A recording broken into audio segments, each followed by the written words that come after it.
السلام علیکم ورحمۃ اللہ وبرکاتہ۔ آج کا موضوع ہے کہ نافرمان اولاد، اس کے بارے میں کہ دیکھیں، جب ماں باپ اپنے بچوں کو جب وہ چھوٹے ہوتے ہیں ان کو پالتے ہیں اور ان کو بڑا کرتے ہیں، یعنی کہ ان کی ہر ضروریات کا وہ خیال رکھتے ہیں۔ جب وہ چھوٹا سا معصوم سا چھوٹا سا بچہ ہوتا ہے اور اس کو یہ نہیں پتہ ہوتا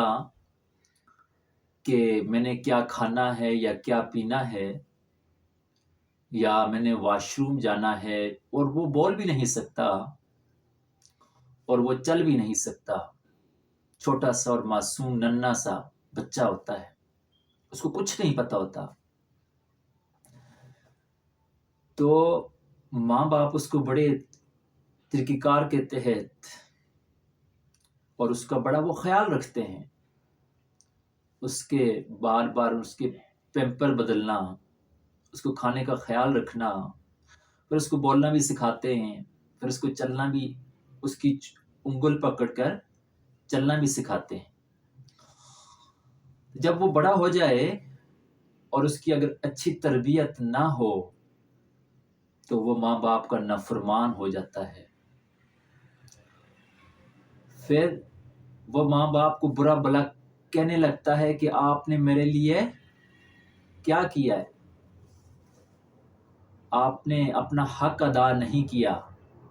آپ نے میرے لیے کچھ بھی نہیں کیا۔ ایسا ہی ہے نا، آج کل کئی ماں باپ کے جو بچے ہوتے ہیں، اولاد ہوتی ہے، وہ ماں باپ کو تانے دیتے ہیں کہ آپ نے میرے لیے کیا کیا ہے۔ تو میں ان نافرمان اولاد سے یہ کہوں گا کہ ہمیں، اگر ماں باپ نے ہمارے لیے کچھ بھی نہیں کیا لیکن پھر بھی ہمیں قرآن پاک میں بھی ہے، اللہ کی کتاب میں ہے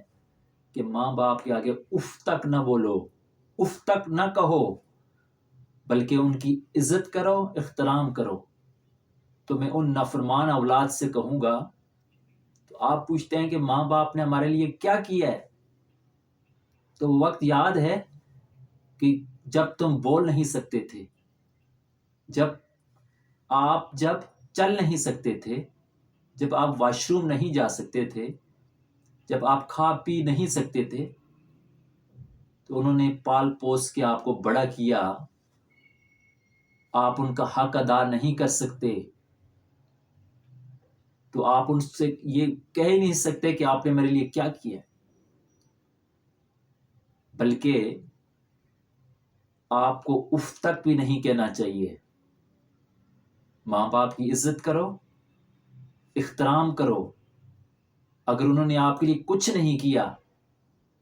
تو اس کا حساب آپ خود نہ لو، اس کا حساب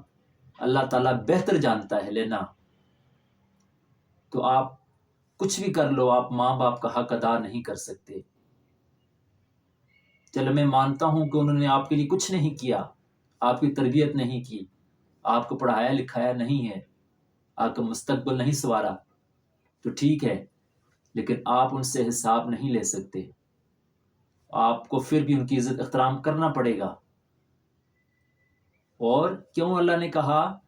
کہ میں ذرے ذرے کا حساب لوں گا، میں انصاف کروں گا، نا انصافی کسی کے ساتھ نہیں ہوگی۔ تو اس لیے جو اپنا حق ادا کرے گا اور اچھے کام کرے گا تو اس کو پریشانی نہیں ہونی چاہیے، اور جو اپنا حق ادا نہیں کرے گا تو اس سے اللہ خود حساب لے گا۔ اس لیے ہمیں ماں باپ سے حساب لینے کی ضرورت نہیں ہے اور ہمیں اجازت بھی نہیں ہے۔ تو اس لیے جو اولاد ماں باپ کی نافرمان ہو، وہ زندگی میں بھی خوار ہو جاتی ہے اور آخرت بھی اس کے لیے صحیح نہیں رہتی، نہ دنیا میں وہ کامیاب ہے اور نہ آخرت میں وہ کامیاب ہے۔ تو اس لیے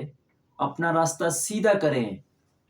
جب آپ سیدھے راستے پر چلنا شروع ہو جائیں تو پھر آپ کو کوئی پریشانی نہیں ہونی چاہیے کہ کوئی تیسرا چوتھا بندہ آپ کو آ کے کہے کہ بھائی صاحب آپ سیدھے راستے پہ نہیں چل رہے، آپ الٹے راستے پہ چل رہے ہو۔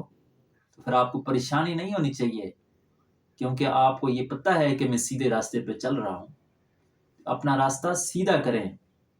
ماں باپ کے ساتھ اچھا سلوک کریں، ان کی عزت احترام کریں، ان کو اگر خوش نہیں رکھ سکتے تو ان کو پریشانی نہ دیں، ان کو پریشان نہ کریں، ان کو کسی اذیت نہ دیں، دکھ نہ دیں،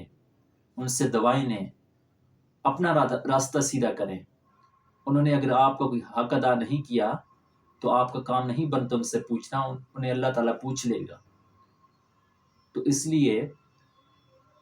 اپنے اس وقت کو یاد کریں جب آپ معصوم اور چھوٹے ننھے منھے سے تھے، جب آپ کو کھا پی بھی نہیں سکتے تھے، تو اس وقت انہوں نے آپ کو پالا پوسا اور بڑا کیا، وہ وقت یاد کرو۔ تو اس لیے یہ نہ کہو کہ ماں باپ نے ہمارا حق ادا نہیں کیا، جو نہیں کیا ان سے اللہ وہ پوچھ لے گا۔ تو دعا کرے اللہ تعالیٰ سب کی اولاد کو ماں باپ کا فرما بردار بنائے، اور اللہ تعالیٰ ہمیں اچھے کام کرنے کی توفیق عطا فرمائے اور سیدھے راستے پر چلائے۔ جزاک اللہ، خدا حافظ۔ اور پلیز اگر آپ کو میری کوئی بات اچھی لگی ہو تو اس اچھی بات کو دوسروں تک شیئر بھی کریں، اور لائک کریں اس ویڈیوز کو، اور سبسکرائب بھی کیجئے، بیل آئیکن پہ کلک کریں، اور میری مزید ویڈیوز دیکھنے کے لیے میری ویب سائٹ MRF سیدھا راستہ سرچ کریں، اور وہاں مزید ویڈیوز ہیں وہ بھی دیکھیے، اور لائک بھی کیجئے، اور اچھی باتیں دوسروں تک پہنچائیے۔ میں امید کرتا ہوں کہ آپ میری ان باتوں سے مستفید ہوں گے اور مزید دوسروں تک بھی شیئر کریں گے۔ خدا حافظ۔